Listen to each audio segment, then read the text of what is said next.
Dans les eaux troubles du fleuve Euphrate, il y a plus de 4300 ans, flottait un petit panier de roseaux recouvert de bitume. À l'intérieur, un nouveau-né pleurait contre un destin qui semblait scellé par le courant impitoyable. Ce n'était pas simplement une autre tragédie de l'Antiquité où des enfants indésirables étaient abandonnés au flot. Ce bébé portait dans son sang le pouvoir de transformer à jamais le visage de l'humanité. La légende raconte que sa mère, une prêtresse dont le nom fut effacé par les siècles, ne pouvait élever son fils sans ternir son honneur. Le père resta un mystère. Peut-être un noble puissant, peut-être un simple mortel croisé par une femme sacrée. Ce qui comptait, c'était que cet enfant ne pouvait exister officiellement dans le monde qu'il avait conçu. Alors, telle une prière désespérée aux dieux, elle déposa le garçonnet dans les eaux sacrées de l'Euphrate, confiant son sort à la volonté divine. Le panier dériva pendant des heures, peut-être des jours, emporté par le courant qui nourrissait les champs de Mésopotamie. Les roseaux craquaient contre les pierres des rives, et le bitume protégeait cette embarcation improvisée de l'humidité mortelle. Le nourrisson, qui un jour serait connu sous le nom de Sargon, pleurait de faim et de froid, ignorant que son voyage fluvial n'était que la première étape d'une existence qui réécrirait l'histoire de la civilisation. Ce fut Aki, un simple jardinier travaillant près du fleuve, qui entendit les pleurs lointains. Peut-être par curiosité, peut-être par compassion, il s'approcha de la berge et aperçut l'étrange corbeille oscillant parmi les joncs. En soulevant le couvercle de paille tressé, il croisa le regard d'un enfant qui semblait percer son âme. Il y avait quelque chose de différent chez ce petit, une intensité dans les yeux qui ne correspondait pas à son statut d'abandonné. Aki emporta le bébé chez lui, où lui et son épouse décidèrent de l'élever comme leur propre fils. Ils lui donnèrent le nom de Sargon, qui signifiait « roi légitime » en akkadien, sans savoir à quel point ce choix serait prophétique. L'ironie du destin voulait qu'un orphelin des eaux reçoive un nom royal des mains de gens modestes qui n'avaient jamais mis les pieds dans un palais. L'enfance de Sargon se déroula parmi les jardins et les champs irrigués de Mésopotamie. Il apprit la valeur du labeur en creusant des canaux, en semant de l'orge et en soignant les palmiers qui fournissaient des dattes aux marchés locaux. Ses mains s'endurcirent tôt et ses muscles se renforcèrent en portant des jarres d'eau et des paniers de fruits. Mais même dans ses premières années, des signes indiquaient que son destin n'était pas lié à la terre qu'il cultivait. Sargon montrait une intelligence vive et une soif insatiable de savoir. Quand les scribes passaient dans les champs pour noter les récoltes destinées aux impôts royaux, ils les observaient avec fascination, mémorisant les signes cunéiformes gravés sur les tablettes d'argile. En secret, ils s'entraînaient à écrire dans le sable et la boue, développant des compétences que peu de gens de sa condition possédaient. Plus impressionnante encore était sa capacité naturelle à diriger. Les autres jeunes ouvriers se rassemblaient autour de lui pendant les pauses, écoutant ses récits et suivant ses suggestions pour améliorer le travail au champ. Il y avait une autorité dans sa voix, une assurance dans ses gestes qui faisait que même des hommes plus âgés et expérimentés prêtaient attention à ses paroles. Aki observait tout cela avec un mélange de fierté et d'inquiétude. Il savait qu'il n'avait pas trouvé dans le fleuve un simple enfant abandonné, mais quelqu'un destiné à de grandes choses. Les qualités de Sargon étaient trop évidentes pour être ignorées, et le jardinier commença à comprendre qu'il ne pourrait pas garder ce jeune homme éternellement à travailler dans ses champs. La transformation décisive commença lorsque Sargon eut 15 ans. Sa taille avait dépassé la moyenne, ses épaules s'étaient élargies avec le travail physique, et ses yeux conservaient cette intensité perçante qui intimidait et fascinait à la fois. Il ne se satisfaisait plus des conversations simples des paysans. Ses questions devenaient plus complexes, ses ambitions plus manifestes. Durant les fêtes religieuses dans la ville voisine, Sargon observait les cortèges royaux, les prêtres en habits élaborés et les soldats marchant en formation. Son regard ne trahissait pas l'admiration servile des paysans, mais l'intérêt calculé de celui qui étudie et apprend. Il mémorisait les hiérarchies, les cérémonies, les démonstrations de pouvoir qui maintenaient l'ordre social. Ce fut lors d'une de ces fêtes que le destin l'appela enfin. Un groupe de soldats du roi de Kish recrutait des jeunes robustes pour servir au palais.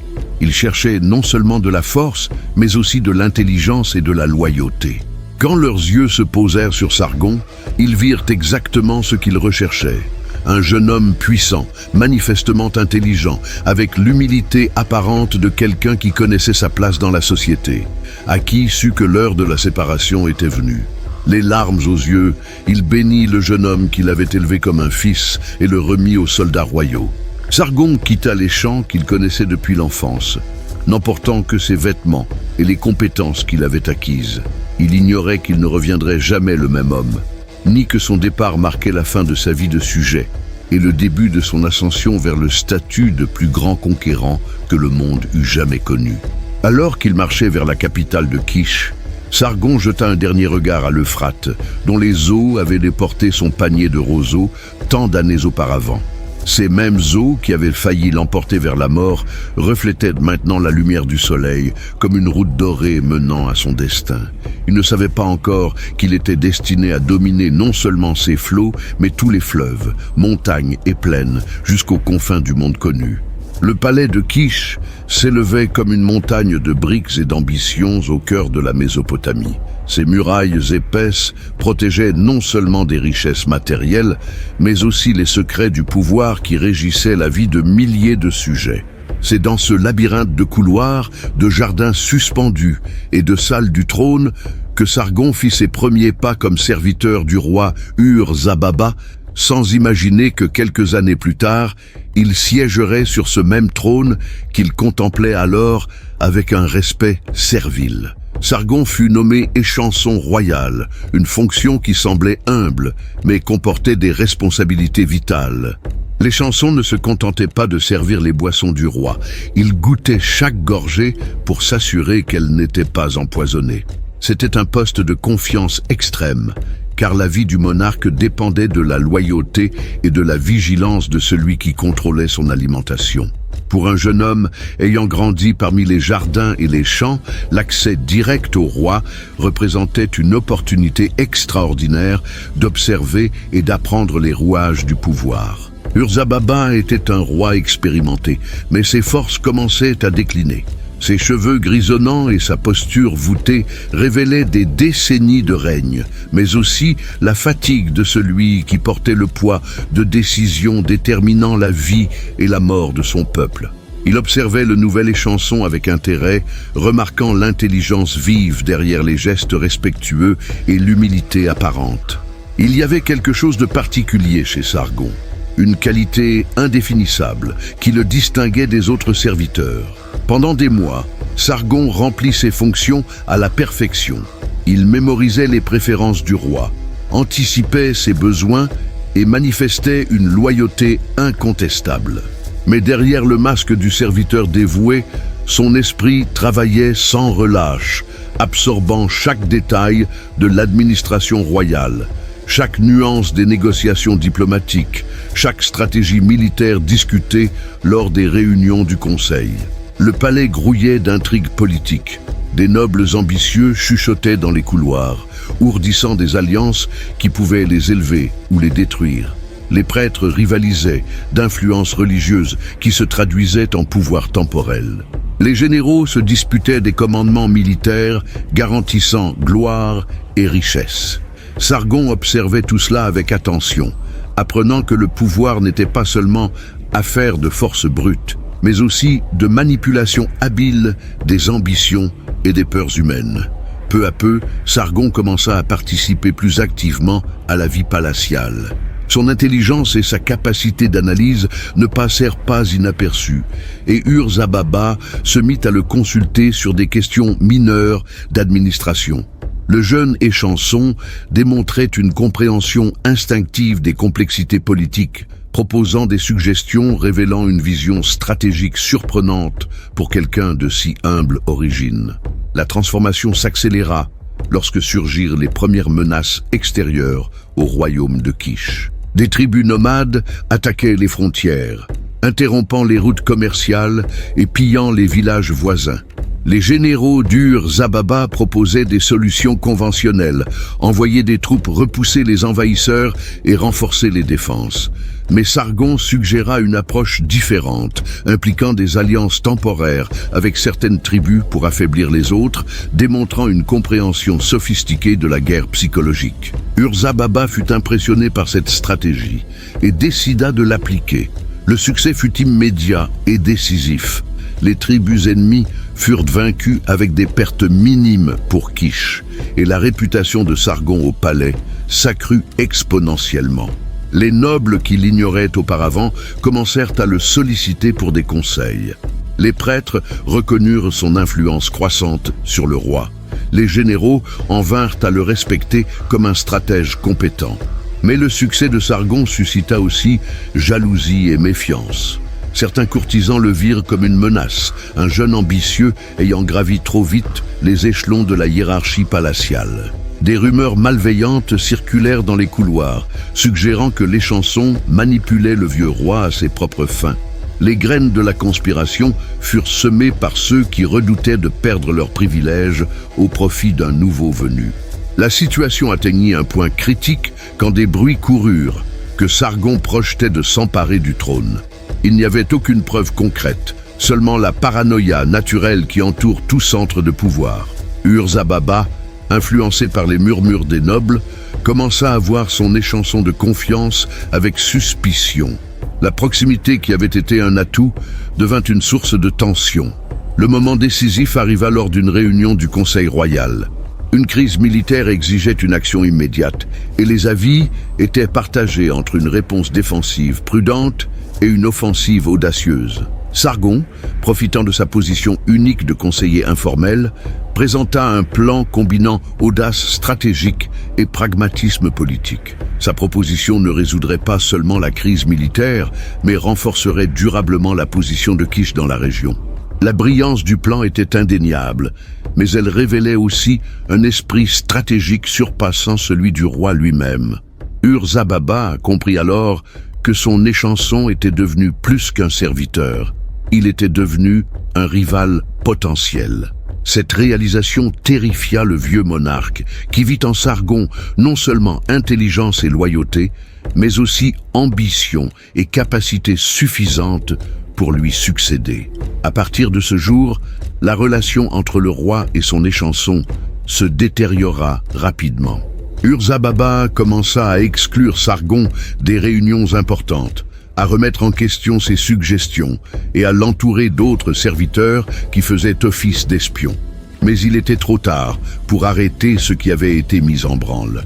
Sargon avait gagné la loyauté de soldats influents, le respect d'administrateurs compétents et l'admiration de personnes puissantes. Le renversement, lorsqu'il eut lieu, fut presque inévitable.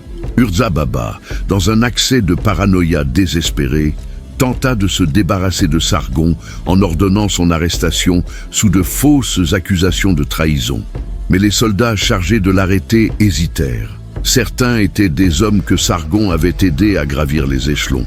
D'autres reconnaissaient en lui des qualités de chef qui manquaient au vieux roi. Au lieu d'arrêter Sargon, ils se joignirent à lui.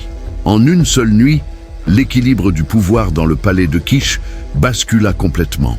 Ur-Zababa se réveilla entouré non pas de ses gardes fidèles, mais de soldats qui servaient désormais l'homme qu'il avait fait entrer comme échanson. L'ironie était cruelle et parfaite. Le roi qui avait donné à Sargon l'occasion d'apprendre les secrets du pouvoir se retrouvait détrôné par cette même connaissance. Sargon n'exécuta pas Ur-Zababa. Il lui permit plutôt de s'exiler, faisant preuve d'une magnanimité calculée qui impressionna les sujets et fixa le ton de son futur règne.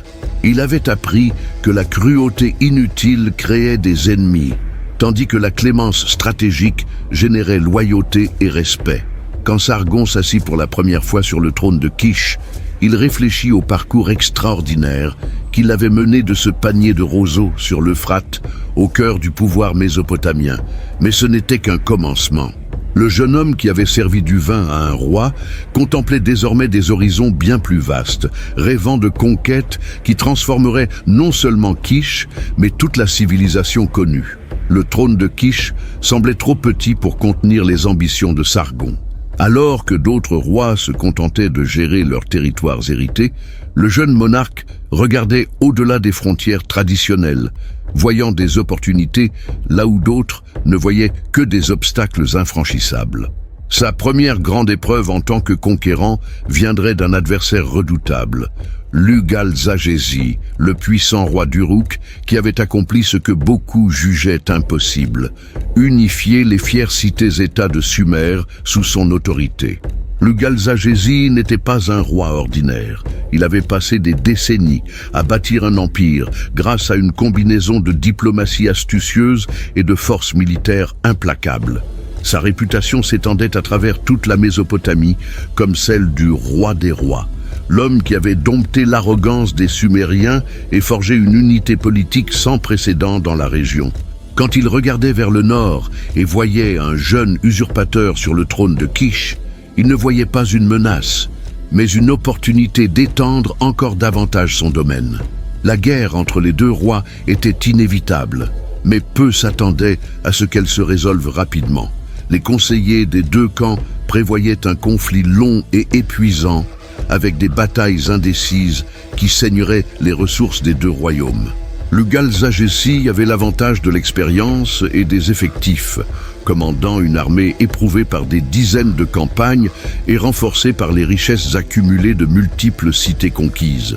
Sargon, en revanche, possédait quelque chose que son adversaire sous-estima complètement, une compréhension révolutionnaire de la guerre qui dépassait les tactiques mésopotamiennes traditionnelles. Alors que Lugal-Zagési pensait en termes de sièges prolongés et de batailles frontales, Sargon imaginait un type de conflit différent, fondé sur la mobilité, la surprise et l'exploitation psychologique des faiblesses ennemies. La préparation à la guerre révéla le génie organisationnel de Sargon. Il restructura entièrement l'armée de Kish, abandonnant la dépendance traditionnelle aux chars de guerre lourds et aux formations d'infanterie rigides. Et leur place, il créa des unités mobiles d'archers et de lanciers capables de se déplacer rapidement sur le champ de bataille, d'attaquer les points vulnérables et de se replier avant que l'ennemi ne puisse réagir efficacement. Plus important encore, Sargon comprit que la guerre n'était pas seulement une affaire militaire, mais aussi économique et psychologique. Il envoya des espions infiltrer les cités contrôlées par Lugal-Zagési, répandant des rumeurs sur son invincibilité et remettant en question la légitimité de la domination sumérienne. Parallèlement, il offrait des conditions généreuses à toute cité qui se rendrait volontairement, créant ainsi des fissures dans l'alliance apparemment solide de son adversaire. Quand les armées se rencontrèrent enfin, ce fut sur une plaine proche d'Uruk, où les eaux de l'Euphrate reflétaient l'éclat des armes sous le soleil brûlant de Mésopotamie. Lugal-Zagési avait amené ce qu'il croyait être une force écrasante, des milliers de soldats aguerris, des centaines de chars de guerre, et toute la pompe et la circonstance, accompagnant un roi qui n'avait jamais connu la défaite. Sargon apparut avec une armée plus petite, mais organisée de façon totalement différente. Ses troupes se mouvaient avec une discipline et une coordination qui impressionnèrent même les observateurs neutres. Il n'y avait pas le chaos contrôlé typique des armées mésopotamiennes, mais une machine de guerre précise, où chaque soldat connaissait exactement son rôle et exécutait les ordres avec une efficacité meurtrière. La bataille commença à l'aube, avec Lugal-Zagési lançant une charge traditionnelle de chars, destinée à briser les lignes ennemies et à semer la panique parmi les soldats de Sargon. C'était une tactique qui avait fonctionné des dizaines de fois auparavant, mais cette fois-ci, elle rencontra une réponse totalement inattendue. Au lieu de former une ligne défensive rigide, les troupes de Sargon se divisèrent en groupes mobiles qui laissèrent les chars passer à travers elles, pour ensuite les encercler et les détruire systématiquement. La confusion dans les rangs de Lugal-Zagési fut immédiate et dévastatrice. Ses commandants, habitués à des batailles prévisibles, ne purent adapter leur tactique à la fluidité du combat créé par Sargon. Tandis qu'ils tentaient de réorganiser leur formation, les archers de Sargon les attaquaient de multiples directions, causant de lourdes pertes et sapant toute tentative de contre-attaque coordonnée. Le tournant arriva quand Sargon vit que Lugalza-Gézi s'était trop exposé dans sa tentative de reprendre le contrôle de la bataille. Le roi sumérien, frustré par la résistance inattendue, s'était dangereusement approché de la ligne de front pour encourager personnellement ses soldats. Sargon saisit l'occasion et l'exploita avec la précision d'un prédateur expérimenté. Une force d'élite, commandée personnellement par Sargon, traversa le champ de bataille comme une lance, concentrant tous ses efforts sur la capture du roi ennemi. La manœuvre était risquée, car elle exposait Sargon au même danger que Lugalza-Gézi. Mais le jeune conquérant comprit que les victoires décisives exigeaient des risques calculés. Son courage personnel inspira ses soldats et terrifia les ennemis. Quand Lugalza-Gézi fut finalement capturé, se débattant encore désespérément contre les soldats qui l'entouraient, le moral de l'armée sumérienne s'effondra complètement. Les soldats qui avaient combattu vaillamment pour leur roi commencèrent à fuir en panique en voyant leur chef aux mains de l'ennemi. Ce qui avait commencé comme une bataille organisée se transforma en une débandade chaotique. Sargon n'autorisa pas ses soldats à poursuivre les fuyards sans discernement. Il concentra plutôt ses efforts sur la capture du plus grand nombre possible de commandants ennemis et sur la sécurisation des trésors du camp de Lugalza-Gézi. Sa discipline en pleine victoire démontra une maturité stratégique qui impressionna même ses propres généraux. Mais ce fut le traitement que Sargon réserva à Lugalza-Gézi qui choqua véritablement le monde mésopotamien. Au lieu d'exécuter immédiatement son rival ou de lui laisser une certaine dignité en captivité, Sargon décida de faire de l'humiliation de l'ancien roi une démonstration publique de son propre pouvoir.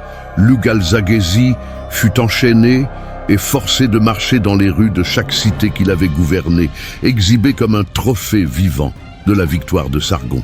L'humiliation culmina dans les temples principaux de chaque cité, où Lugalza-Gézi dut se prosterner devant les autels, tandis que Sargon recevait les honneurs dus au roi. C'était une démonstration théâtrale calculée pour détruire non seulement l'homme, mais aussi le mythe de son invincibilité. Chaque sujet qui voyait l'ancien roi puissant, traîné, enchaîné, comprenait qu'une nouvelle ère avait commencé. L'impact psychologique de la victoire et de l'humiliation subséquente de Lugalza-Gézi résonna à travers toute la Mésopotamie.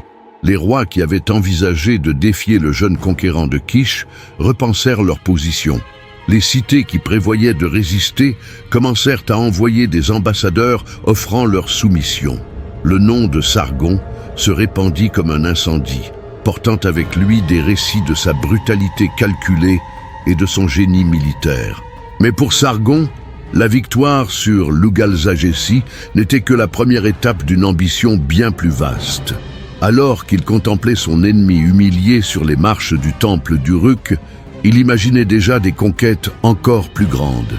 La Sumer unifiée était désormais à sa portée, mais ses rêves allaient bien au-delà des eaux familières de l'Euphrate et du Tigre. La victoire sur Lugalza-Gézi ne fut que le prélude à une symphonie de conquête qui résonnerait à travers toute la Mésopotamie. Sargon avait prouvé qu'il pouvait vaincre le plus grand roi de la région, mais il affrontait désormais un défi encore plus grand: conquérir et maintenir le contrôle sur les fières cités-États sumériennes qui, depuis des millénaires, avaient toujours placé leur indépendance au-dessus de tout. Chacune de ces cités antiques possédait sa propre identité culturelle, ses traditions militaires et ses dieux protecteurs. Les soumettre toutes exigerait non seulement la force militaire, mais aussi une brutalité calculée qui graverait le nom de Sargon dans la mémoire collective comme synonyme de terreur inévitable. Ur fut la première cité à ressentir toute la fureur du nouveau conquérant. Cette métropole antique, berceau de la civilisation sumérienne et foyer de certains des plus anciens temples de l'humanité, ferma ses portes et se prépara à un siège que ses habitants espéraient pouvoir tenir des mois. Ses murailles étaient légendaires, construites avec des briques qui avaient résisté à des envahisseurs pendant des générations.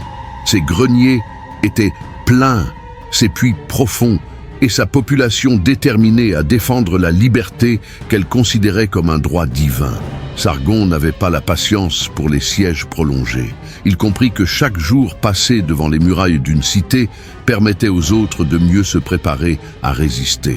Sa stratégie reposait sur la rapidité et l'impact psychologique de victoires décisives.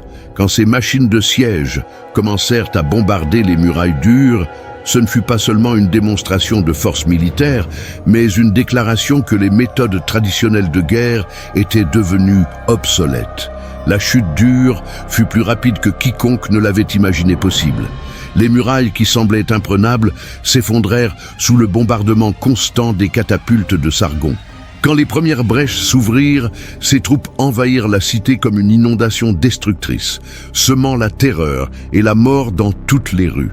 Il n'y avait ni quartier pour ceux qui résistaient, ni pitié pour ceux qui suppliaient. Le pillage dur établit un modèle qui serait répété dans toutes les conquêtes suivantes. Sargon autorisait ses soldats à piller librement pendant 3 jours, mais ensuite, la discipline militaire était rétablie avec une sévérité impitoyable. C'était une formule calculée: récompenser ces hommes avec les richesses conquises tout en montrant aux populations assujetties que la résistance entraînerait des conséquences terribles, mais que la soumission garantirait finalement protection et stabilité. Les trésors extraits durs remplirent des centaines de chariots. Or, argent, pierres précieuses, œuvres d'art millénaires et tablettes cunéiformes contenant des savoirs anciens furent tous transportés à Kish comme symbole tangible de la victoire. Plus important encore, les artisans spécialisés, les scribes lettrés et les prêtres érudits furent emmenés comme prisonniers précieux, dont les compétences enrichiraient le jeune empire de Sargon. Uruk, la cité natale du vaincu Lugalzagesi, offrit une résistance encore plus désespérée. Ses habitants avaient vu l'humiliation de leur ancien roi et comprenaient que se rendre ne leur garantirait aucune clémence. Ils combattirent maison par maison, rue par rue, transformant chaque quartier en une forteresse improvisée. Les femmes lançaient des pierres et de l'huile bouillante depuis les toits. Les hommes se battaient jusqu'à la mort plutôt que de capituler. Même les enfants participaient à la résistance, transportant des messages et des provisions aux combattants. La fureur de Sargon face à cette résistance prolongée fut terrible à contempler. Quand Uruk tomba enfin, il ordonna qu'un tiers de la population masculine soit exécuté publiquement comme exemple pour d'autres cités qui envisageraient une résistance similaire. Les exécutions furent menées dans les mêmes temples où Lugalzagesi avait été humilié, créant une association permanente entre le défi à Sargon et la destruction inévitable. Lagash tenta une approche différente, envoyant des ambassadeurs proposer une soumission volontaire avant que l'armée de Sargon n'atteigne ses portes. Mais le conquérant avait appris à se méfier des redditions trop faciles. Il soupçonnait, à juste titre, que les dirigeants de Lagash comptaient se soumettre superficiellement tout en organisant secrètement une résistance pour un moment plus opportun. Sa réponse fut caractéristiquement brutale. Il accepta la reddition, mais exécuta tous les dirigeants politiques et religieux comme précaution contre de futures révoltes. Le massacre à Lagash montra que même la soumission ne garantissait pas la sécurité si Sargon détectait des signes de trahison potentielle. Le message était clair, la loyauté envers le nouvel empire devait être absolue et incontestable. Toute ambiguïté serait interprétée comme hostilité et punie en conséquence. Cette politique créa un climat de terreur qui s'étendit bien au-delà des frontières des cités déjà conquises. Nippur, la cité sacrée des Sumériens et foyer du temple d'Enlil, posa le plus grand dilemme à Sargon. Attaquer directement le centre religieux le plus important de Sumer aurait pu provoquer une rébellion religieuse, unifiant toutes les cités encore indépendantes contre lui. Mais ignorer Nippur aurait permis à la cité de devenir un foyer de résistance spirituelle à son règne. La solution de Sargon fut caractéristiquement ingénieuse et cruelle. Au lieu d'attaquer Nippur militairement, il en fit le siège et coupa tous ses approvisionnements. Simultanément, il répandit la propagande selon laquelle les dieux avaient abandonné les Sumériens au profit du nouveau roi akkadien. Pour renforcer ce récit, il amena Lugal-Zaghezi enchaîné jusqu'aux portes de Nippur et le força à déclarer publiquement que sa défaite prouvait que les dieux favorisaient Sargon. La famine à Nippur dura des mois. Les réserves de céréales s'épuisèrent, puis la viande, puis les légumes. La population se mit à manger du cuir, de l'herbe et finalement tout ce qui pouvait fournir de la nourriture. Les prêtres tentèrent de maintenir le moral en célébrant des cérémonies constantes dans les temples, mais il était difficile d'affirmer que les dieux protégèrent la cité quand des enfants mouraient de malnutrition dans les rues sacrées. Quand Nippur se rendit enfin, Sargon entra dans la cité non comme un conquérant, mais comme un libérateur religieux. Il amena des chariots remplis de céréales pour nourrir la population affamée et déclara qu'il était là pour purifier les temples de la corruption qui avait poussé les dieux à abandonner la cité. Ce fut une démonstration magistrale de propagande politique qui transforma une conquête brutale en une mission divine. La soumission de Nippur marqua la fin de la résistance organisée en Sumer. Les rares cités qui conservaient encore leur indépendance virent le sort de leurs sœurs plus grandes et comprirent que la résistance était non seulement futile, mais suicidaire. L'une après l'autre, elles envoyèrent des ambassadeurs chargés de présents et de promesses de loyauté éternelle aux nouveaux seigneurs de Mésopotamie. Mais Sargon avait appris que la conquête n'était que la première étape. Maintenir le contrôle sur les territoires conquis exigeait une vigilance constante et une volonté d'appliquer une force meurtrière au moindre signe de mécontentement. Il établit des garnisons permanentes dans chaque cité importante, commandées par des officiers dont la loyauté avait été éprouvée au combat et récompensée par les richesses conquises. Plus important encore, Sargon comprit que la terreur était un outil politique qui devait être régulièrement renouvelé. Laisser les souvenirs des conquêtes brutales s'estomper avec le temps encouragerait de nouvelles révoltes. C'est pourquoi il institua des exécutions publiques régulières de toute personne accusée de déloyauté, transformant la punition en un spectacle qui rappelait constamment à la population les conséquences de la résistance. Le nom de Sargon devint une malédiction murmurée dans les maisons sumériennes et une prière de protection dans les camps de ses soldats. Les mères effrayaient les enfants désobéissants en menaçant que Sargon, l'invincible, viendrait les chercher dans l'obscurité. Les guerriers ennemis perdaient courage avant même le début des batailles, sachant qu'ils affrontaient non seulement une armée, mais une légende vivante d'invincibilité.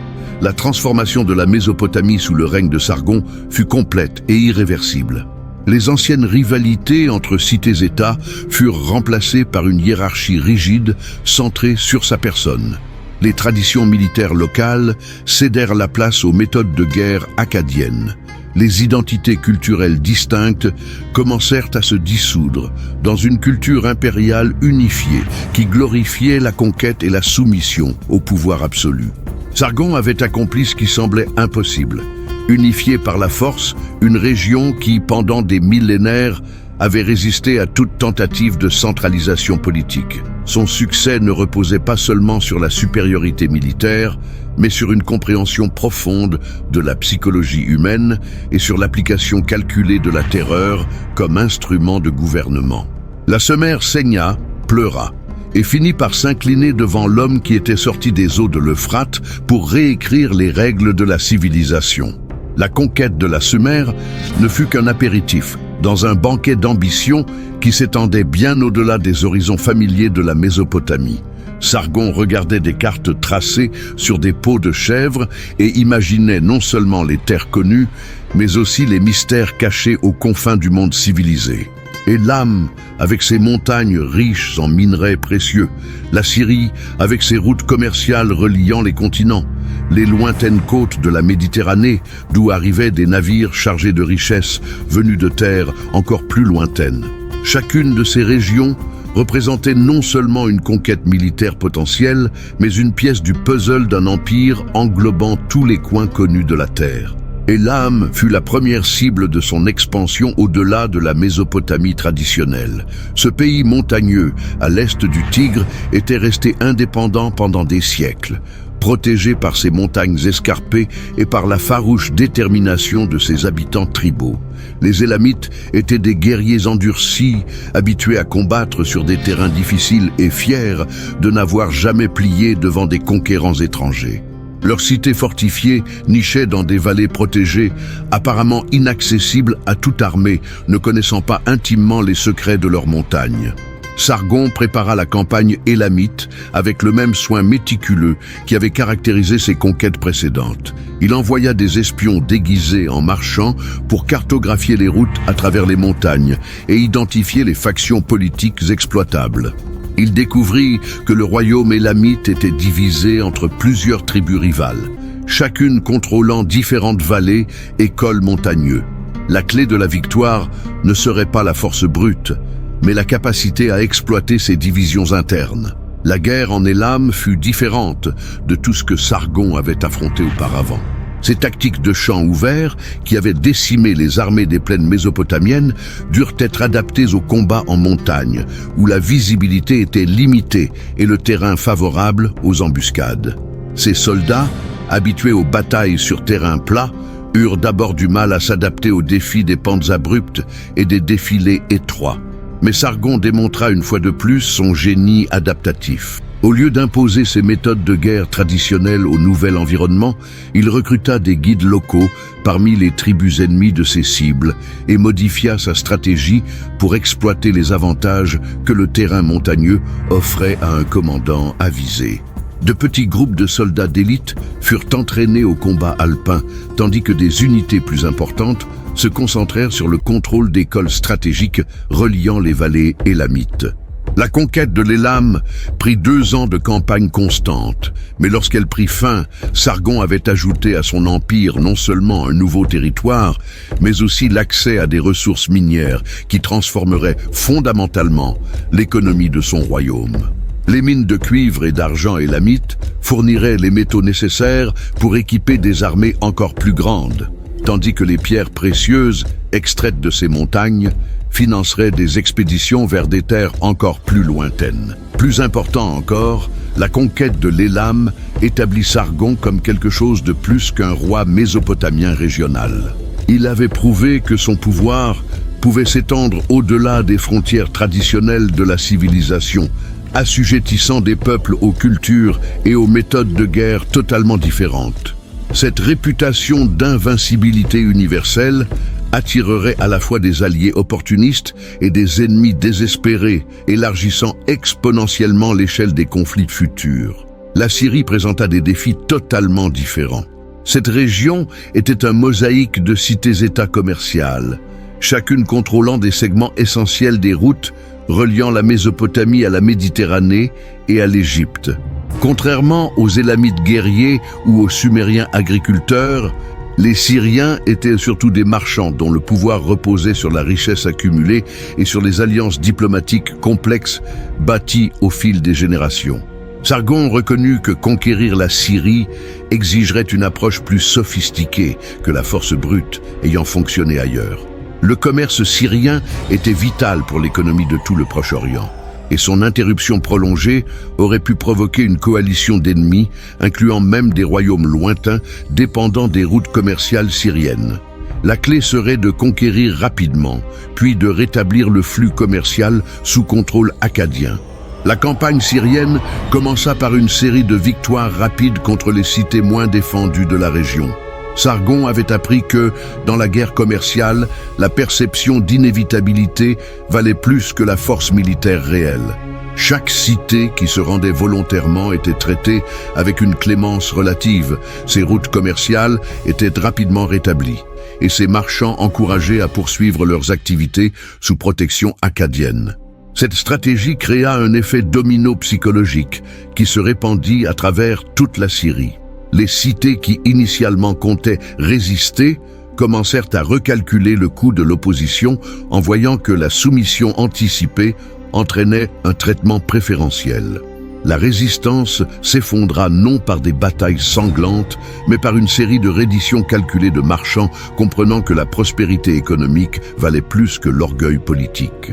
Mais ce fut l'arrivée sur les côtes de la Méditerranée qui représenta le plus grand triomphe symbolique de Sargon.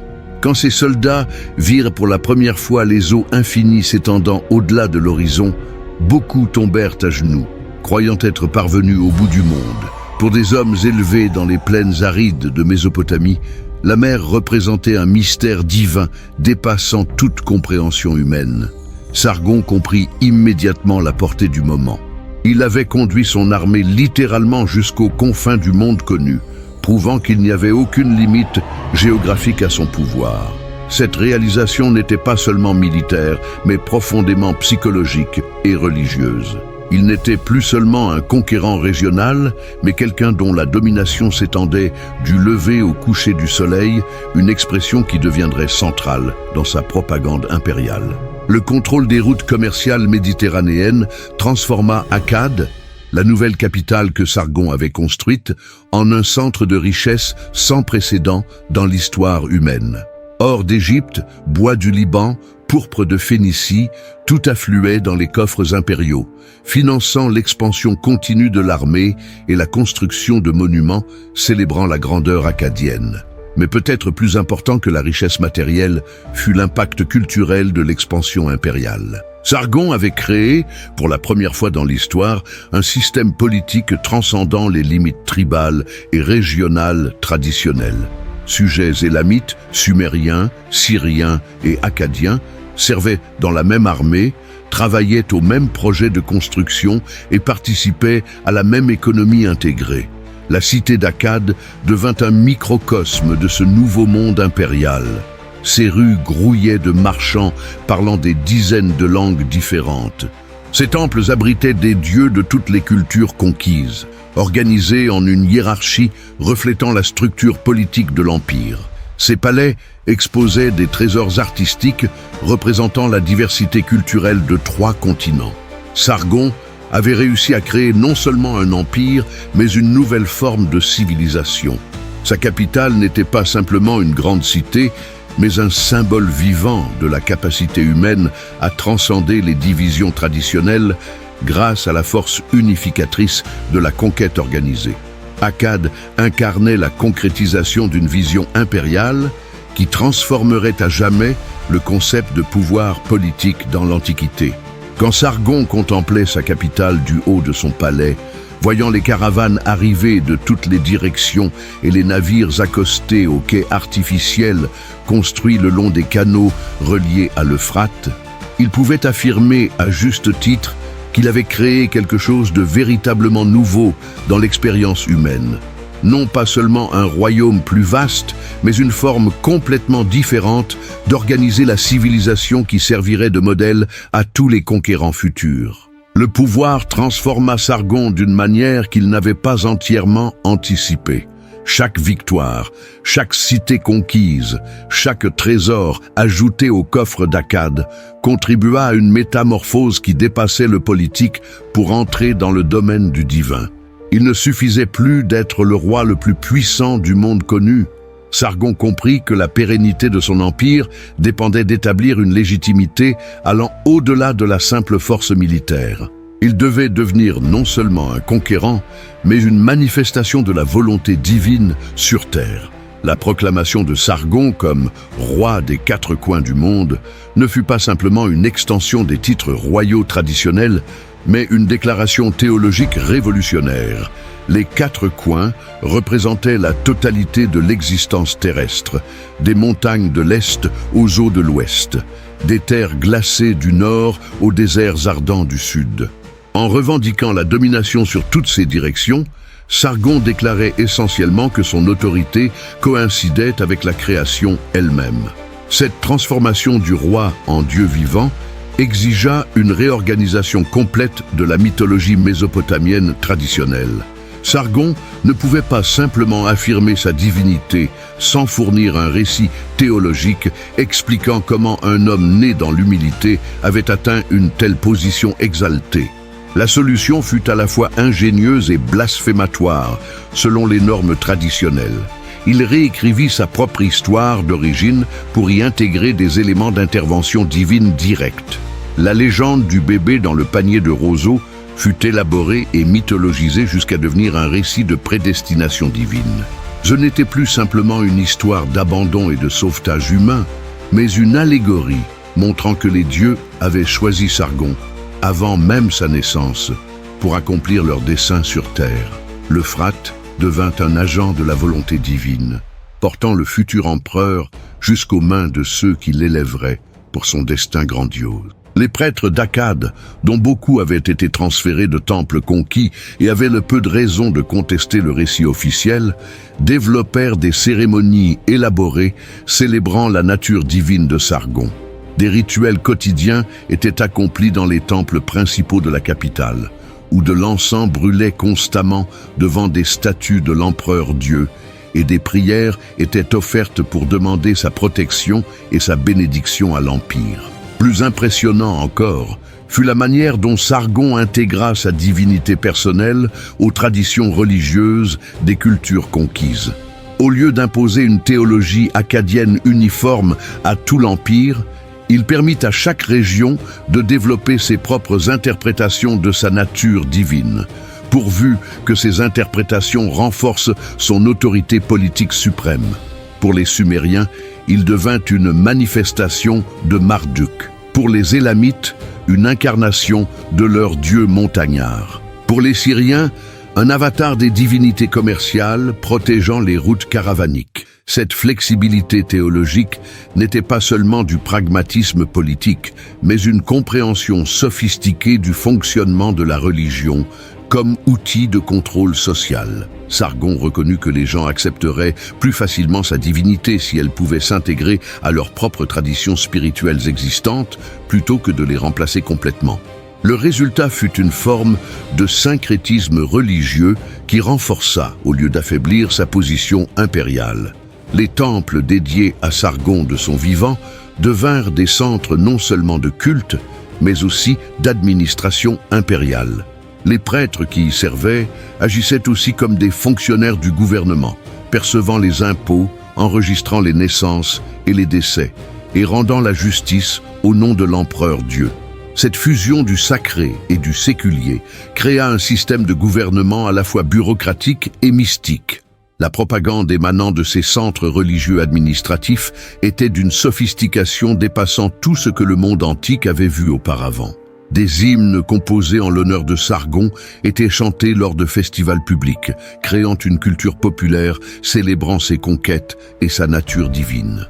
Des tablettes cunéiformes contenant ses lois et décrets étaient distribuées à travers tout l'Empire, toujours précédées d'invocations de son autorité divine.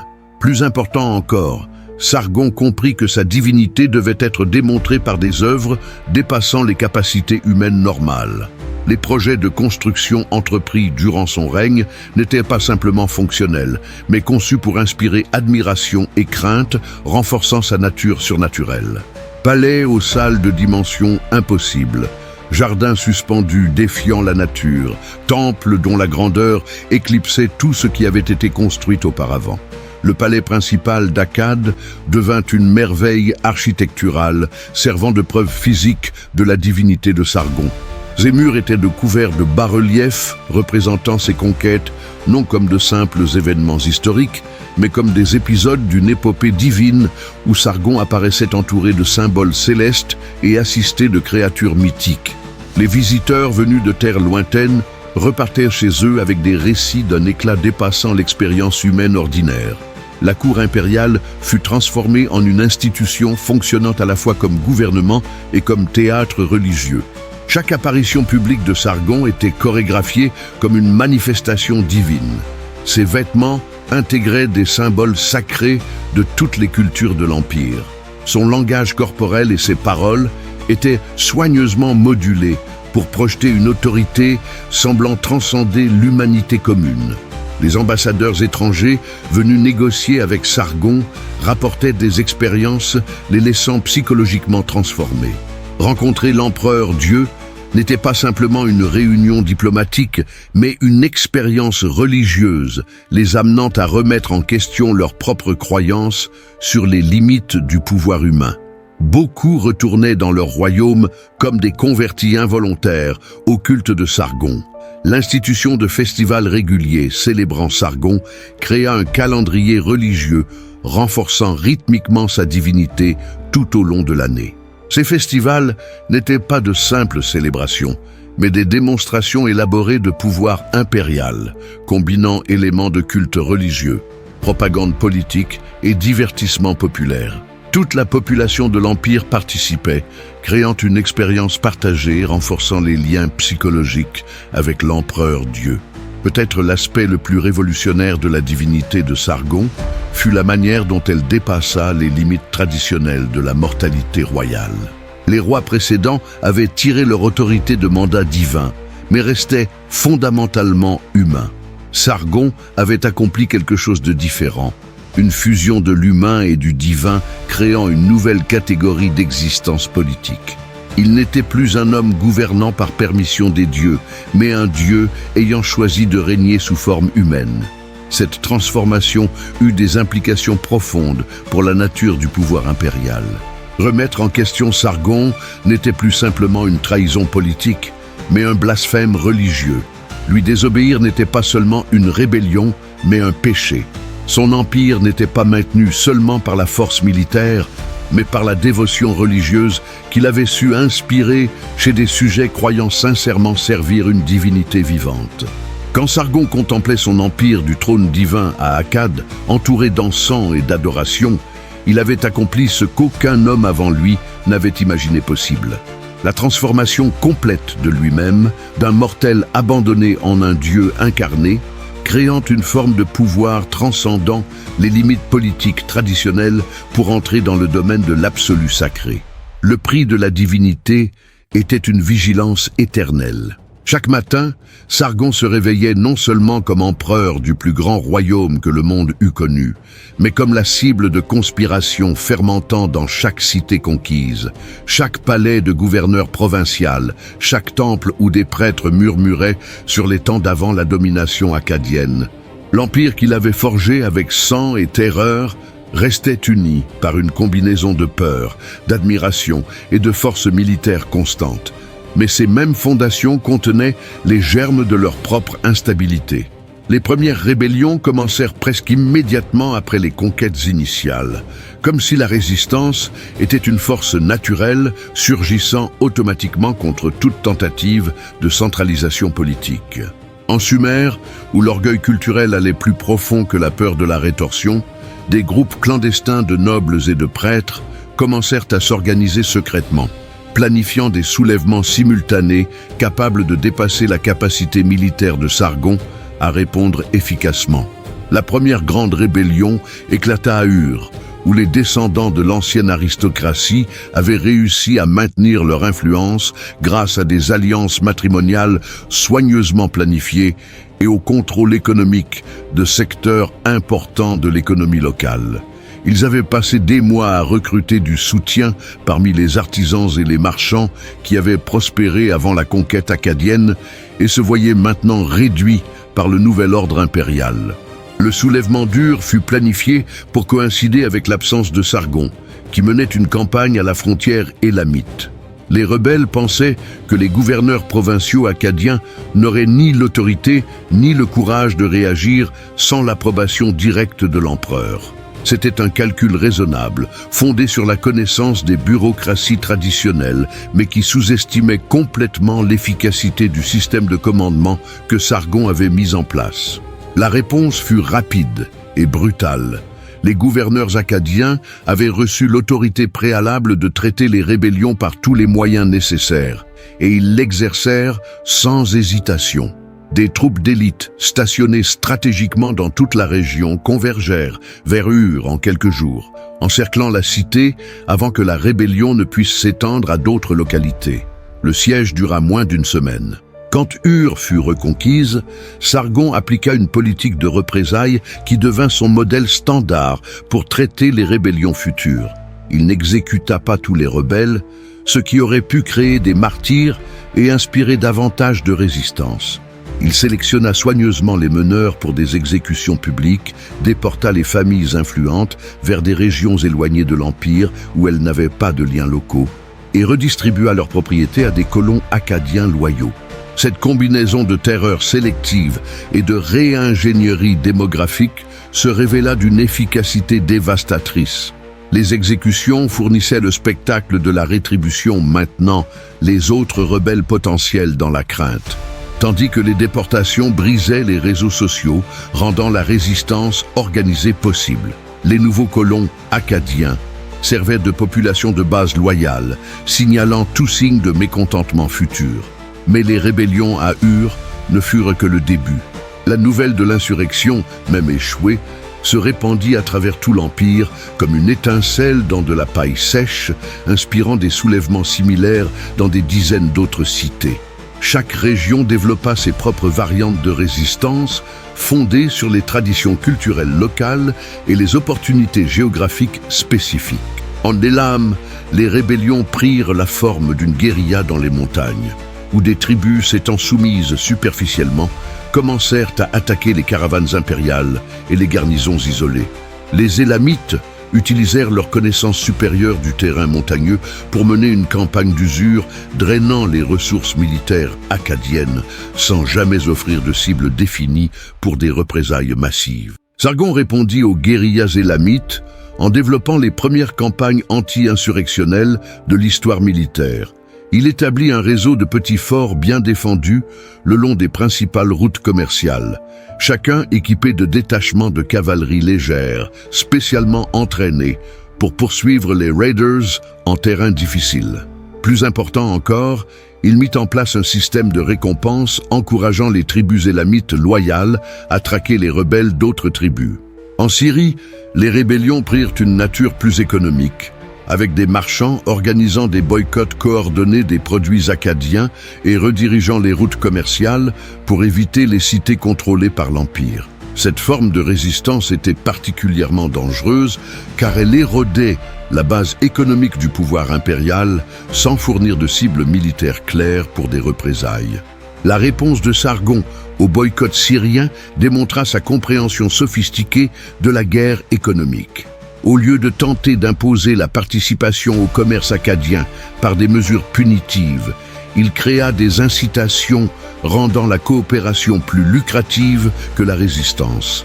Les marchands, maintenant les routes commerciales à travers le territoire acadien, recevaient une protection militaire gratuite et un accès privilégié aux marchés impériaux. Ceux participant au boycott se voyaient exclus d'opportunités économiques de plus en plus précieuses. La rébellion la plus dangereuse vint d'une source inattendue, le cœur même de l'Empire acadien. Un groupe de généraux vétérans mené par Rimush, un commandant ayant servi Sargon depuis les premiers jours à Kish, commença à se demander si l'empereur était devenu trop éloigné de ses racines militaires. Ils arguaient que son souci croissant des affaires administratives et religieuses affaiblissait le caractère militaire ayant rendu les conquêtes possibles.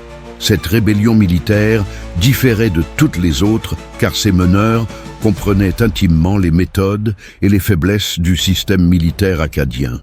Rimush connaissait l'emplacement de toutes les garnisons importantes, les calendriers de rotation des troupes et les personnalités des commandants régionaux. Plus dangereux encore, il avait un accès direct à Sargon et pouvait potentiellement exécuter un coup d'État palatial avant que l'empereur ne puisse réagir. La découverte de la conspiration de Rimush mit Sargon à l'épreuve d'une manière qu'aucune rébellion extérieure n'avait réussi.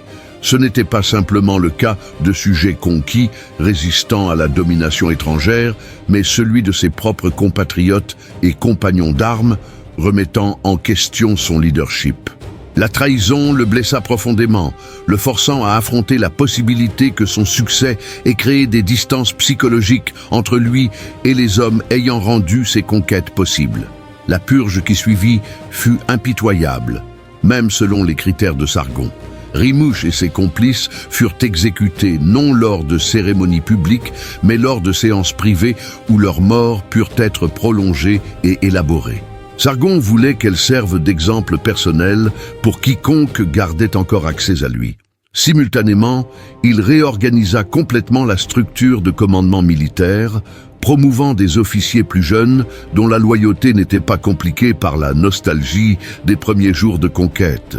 L'expérience de la rébellion de Rimush transforma Sargon d'une manière affectant profondément le caractère de son gouvernement ultérieur. Il devint plus paranoïaque, plus isolé et plus dépendant de systèmes de renseignement élaborés pour détecter la déloyauté avant qu'elle ne se concrétise en action. La spontanéité et la camaraderie ayant caractérisé ses premières années de leadership firent place à une formalité rigide, maintenant même ses conseillers les plus proches, à une distance soigneusement calculée. Mais peut-être l'effet le plus significatif des rébellions constantes fut la manière dont elles forcèrent Sargon à développer des systèmes de gouvernement capables de fonctionner même face à une résistance perpétuelle. Il créa des redondances dans toutes les structures administratives importantes, de sorte que la perte de tout fonctionnaire ou région ne puisse paralyser le fonctionnement impérial. Il développa des réseaux de communication permettant une coordination rapide entre différentes parties de l'Empire. Et surtout, il créa une culture de service impérial rendant la loyauté envers Akkad plus attractive que la résistance à celui-ci. Les rébellions ne cessèrent jamais complètement durant le règne de Sargon, mais devinrent progressivement moins fréquentes et moins graves à mesure que le coût de la résistance devenait clair et que les avantages de la coopération devenaient évidents. L'Empire apprit à fonctionner dans un état de vigilance constante, mais développa aussi la capacité d'absorber et de réprimer les troubles sans compromettre sa stabilité fondamentale. Quand Sargon examinait les rapports quotidiens de ses commandants régionaux, il comprenait qu'il avait créé quelque chose de nouveau dans l'expérience politique humaine. Un État capable de maintenir l'unité à travers la diversité, l'ordre à travers le changement et la loyauté à travers une combinaison soigneusement calibrée de récompenses et de punitions. Les rébellions avaient mis son empire à l'épreuve, mais l'avait aussi renforcé, forgeant une machine politique capable de survivre aux défis qui auraient détruit des États traditionnels. Le temps, qui avait été l'allié de Sargon dans ses conquêtes, devint finalement son adversaire ultime. Des décennies de campagnes militaires, d'administration impériale et de vigilance constante contre les rébellions avaient un prix que même la volonté légendaire du grand conquérant ne pouvait indéfiniment supporter. À 70 ans, l'homme qui avait réécrit les règles de la civilisation commença à affronter les limites implacables de la mortalité humaine, même tandis que sa légende grandissait au-delà de tout ce que l'histoire avait connu auparavant. Les dernières années du règne de Sargon furent marquées par une intensité croissante, comme s'il courait contre une horloge invisible pour achever une œuvre qu'il savait transcenderait son existence. Son énergie, qui avait semblé inépuisable pendant des décennies de conquête, commença à montrer des signes de déclin, mais son esprit resta aussi vif que jamais, peut-être même plus concentré par la conscience que le temps s'épuisait. La grande obsession de ces dernières années devint la question de la succession. Sargon avait créé un empire fondamentalement dépendant de sa présence personnelle, de son autorité divine et de son génie politique unique. Comment transférer un tel pouvoir personnalisé à un successeur sans provoquer l'effondrement de toute la structure impériale qu'il avait mise une vie entière à construire? Cette question hantait ses nuits et dominait ses consultations avec conseillers et prêtres. Ses fils Rimush et Manishtusu avaient grandi à l'ombre d'un père dont les réalisations semblaient impossibles à égaler. Tous deux étaient compétents à leur manière, formés depuis l'enfance aux arts de la guerre et de l'administration. Mais aucun ne possédait la combinaison unique de charisme, de génie stratégique et d'implacabilité calculée qui avait défini leur père. Sargon voyait en eux des reflets déformés de lui-même, des hommes capables, mais non transformateurs, des successeurs, mais non des révolutionnaires. La solution qu'il développa fut caractéristiquement innovante et brutale. Au lieu de simplement nommer un héritier et d'espérer le meilleur, Sargon passa ses dernières années à institutionnaliser son pouvoir de façon capable de survivre à sa mort. Il créa des systèmes bureaucratiques fonctionnant automatiquement, établit des traditions religieuses perpétuant sa divinité même après sa mort physique, et surtout cultiva une culture impériale, faisant de la loyauté envers Akkad une valeur transcendante les loyautés personnelles envers tout dirigeant individuel. Le processus d'institutionnalisation exigea que Sargon fasse quelque chose qu'il avait évité pendant des décennies, déléguer un pouvoir réel à d'autres personnes. Progressivement, il commença à transférer des responsabilités administratives spécifiques à ses fils et à des généraux de confiance, non comme préparation à la retraite, mais comme test de leur capacité à maintenir la stabilité impériale. Chaque délégation était soigneusement surveillée, chaque décision évaluée et chaque résultat analysé pour déterminer si le système pouvait fonctionner sans sa supervision directe. Les dernières campagnes militaires de Sargon furent menées avec une intensité presque désespérée, comme s'il tentait d'accomplir toutes les conquêtes possibles avant que la mort n'interrompe son œuvre. Des expéditions furent lancées contre des tribus lointaines, représentant des menaces minimes pour l'Empire, mais dont la soumission compléterait la carte de domination qu'il avait imaginée des décennies plus tôt. Chaque victoire était célébrée non seulement comme un triomphe militaire, mais comme une pièce supplémentaire ajoutée à l'héritage éternel qu'il construisait. Mais ce fut lors d'une de ces campagnes tardives, une expédition relativement mineure contre des envahisseurs aux frontières orientales, que Sargon contracta la maladie qui finit par l'emporter.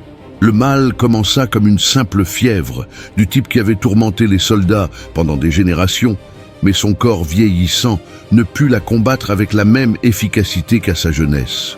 Pendant des semaines, il lutta contre la maladie avec la même détermination qu'il avait appliquée à tous les autres défis de sa vie. La mort de Sargon, lorsqu'elle arriva enfin, fut tenue secrète pendant plusieurs jours, tandis que ses conseillers les plus proches mettaient en œuvre les plans de succession soigneusement préparés.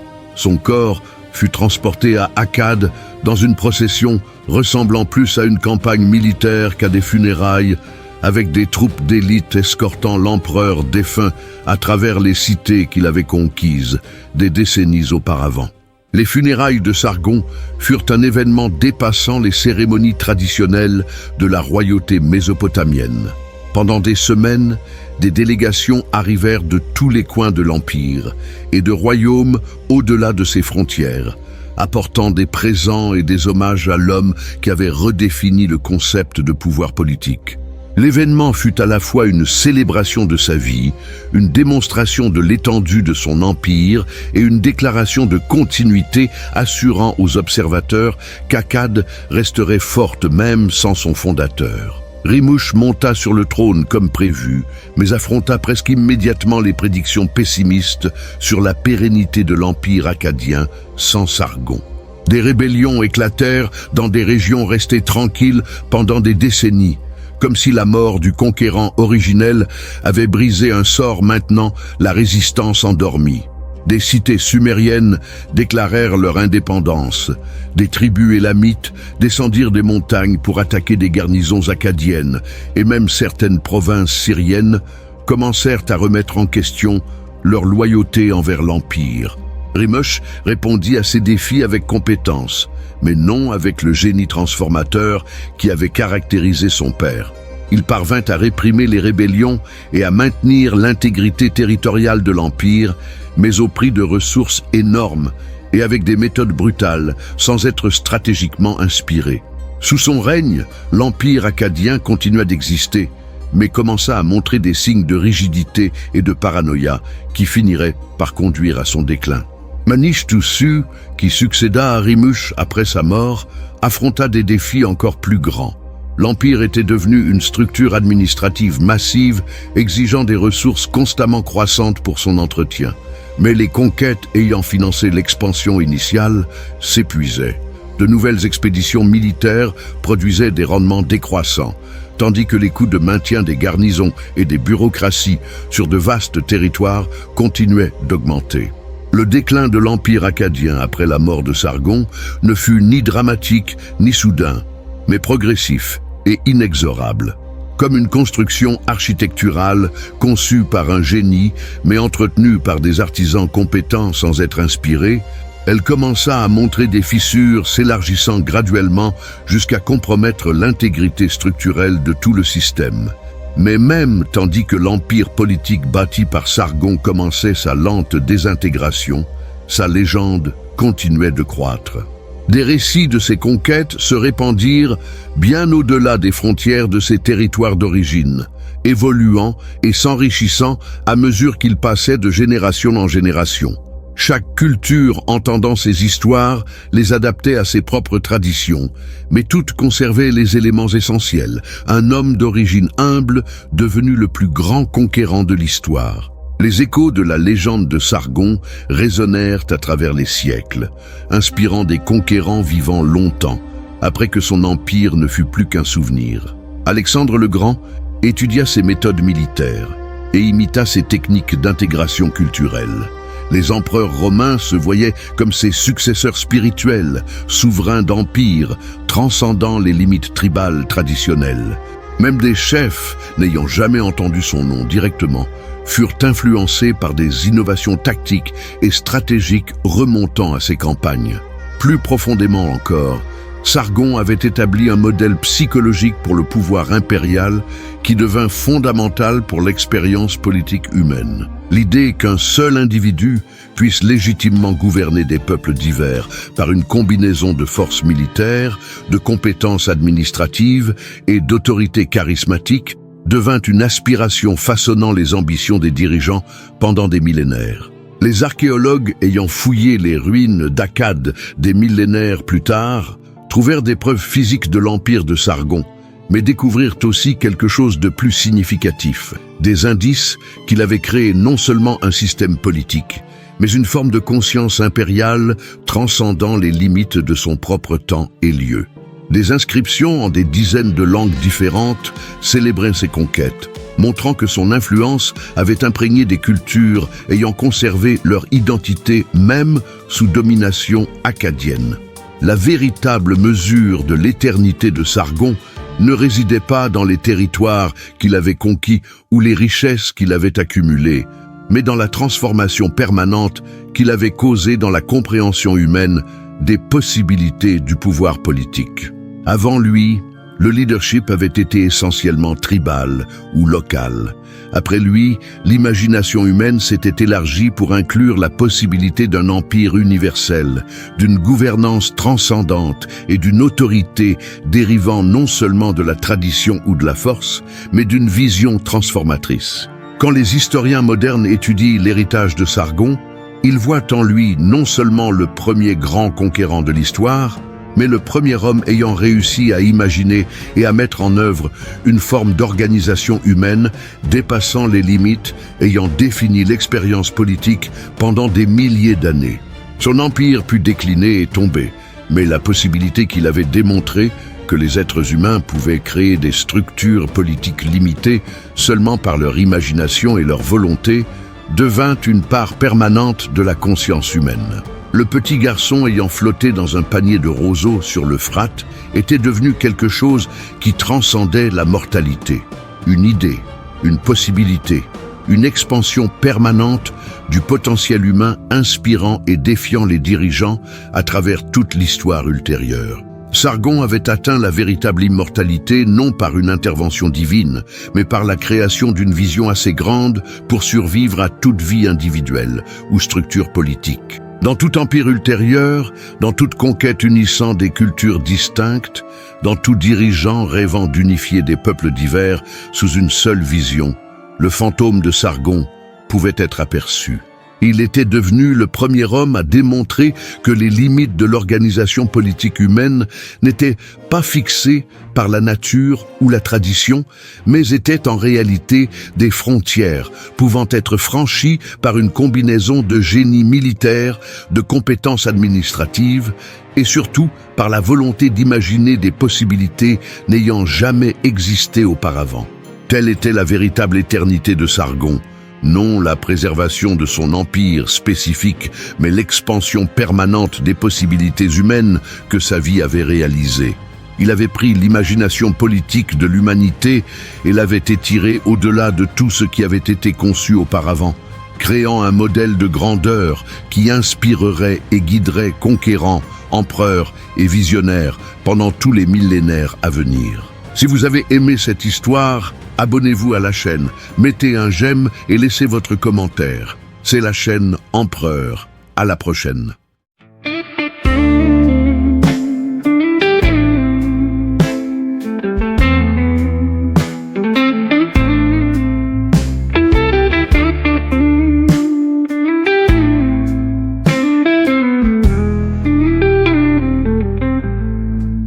City lights are fading, a lonely guitar plays.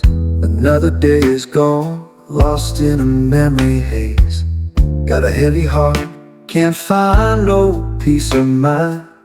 Just me in the midnight train, leaving it all behind. Oh, the rhythm of the rails, a low and steady beat, whispering secrets on this empty street. The moon hangs high, a silver tear in the sky. Guess some old blues just never say goodbye.